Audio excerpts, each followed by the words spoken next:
Let's talk about the Steelers' defense connecting in a way that they had to connect. And I understand there are some people who think that Minkah Fitzpatrick was dirty in hitting Nick Chubb. Are people really saying that? Nate Burleson tweeted it at Ryan Clark. They're starting this whole thing. And, of course, it's Nate being a sweetheart saying, I love you, but this is the way. You're wrong about that this is not dirty. This is definitely something he could have. So anyway, long story short, let's just place that aside for the moment, if you don't mind, and talk about just the football game. And that is, in light of Nick Chubb going out and, this kid, Jerome Ford, ripping one off for 69 yards when this game seemed to be going in Pittsburgh's direction. The Browns couldn't do a damn thing on offense after Chubb went out. And then Ford rips one off, and the Browns score, and they're up, and the Steelers' offense, my gosh, I mean, this is, you ask any Steeler fan, and it's just like Team America, the line from Team America, blame Canada. I mean, yeah, right. Matt Canada, the offensive coordinator, there must be, based off Team America, is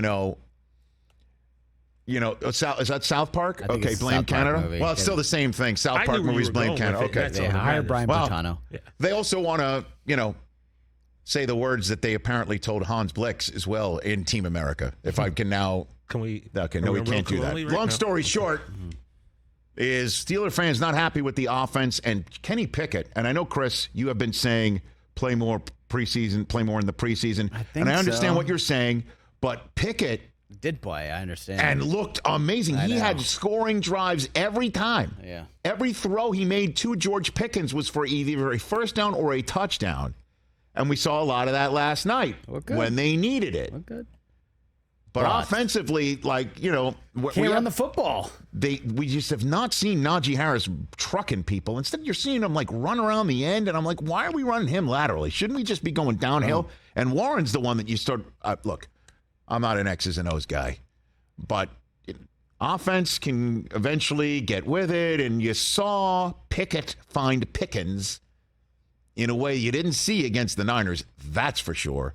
And this Browns defense, man, they can bring it. They are stout. They are speedy. They are salty. They are good. And sure enough, with a lead, it looked like the Browns were going to be 2-0 for the first time since Belichick was their coach and Nick Saban was their defensive coordinator in 1993, until Alex Highsmith, who started the game with a pick six, comes around the edge and sacks Deshaun Watson, creating the fourth turnover of the night. TJ Watt scoops it up.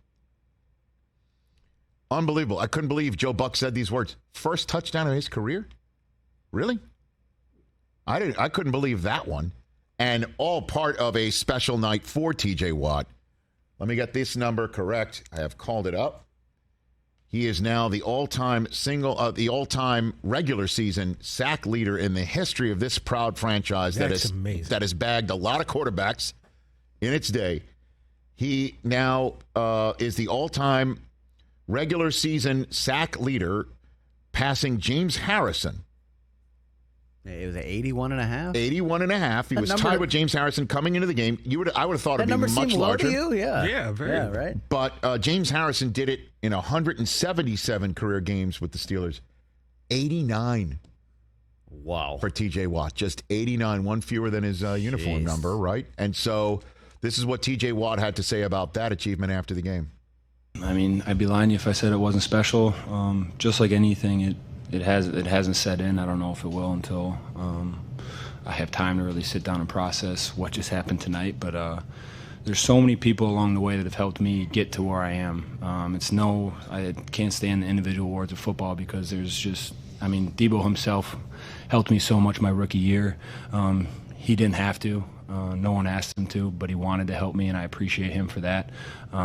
So many of my teammates, coaches, mentors, my brothers, my wife's support, my parents. I mean, there's just so many people that go into it that it's not myself out there making the plays. I mean, I can't take all the credit.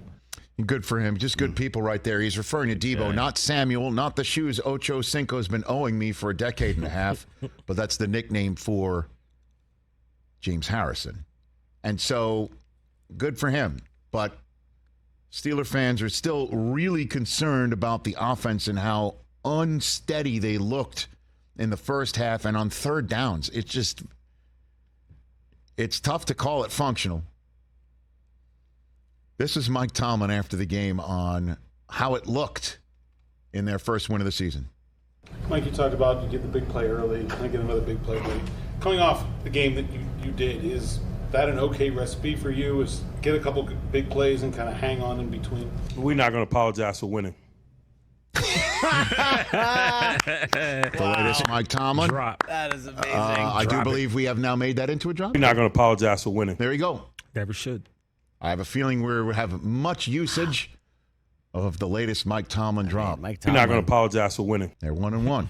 Hey, Nor should chasing you. down Jerry Jones in our drop rankings. Next up is a visit to Vegas, side of this year's Super Bowl and side of Sunday Night Football, and the home opener for Jimmy Garoppolo and the Raiders, who have been on the road at Denver, at Buffalo.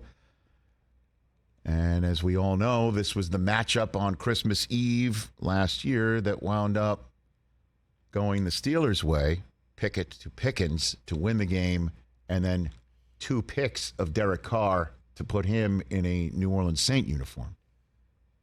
Some old school stuff.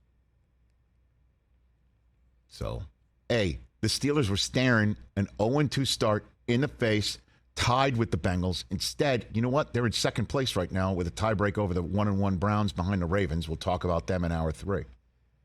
And the Bengals are sitting there at 0-2 with who knows about Joe Burrow. Zach Taylor, the head coach of the Bengals, slated to zoom into this program as our first guest Wednesday, in advance of the Monday Nighter against the Rams in Cincinnati, part of the Week 3. Don't call it a doubleheader, 2 games at once on Monday night, with the Bucs and the Eagles taking on one another at undefeated. How about them apples? Catch the Rich Eisen Show every single day on the Roku channel, 12 to 3 Eastern, for free.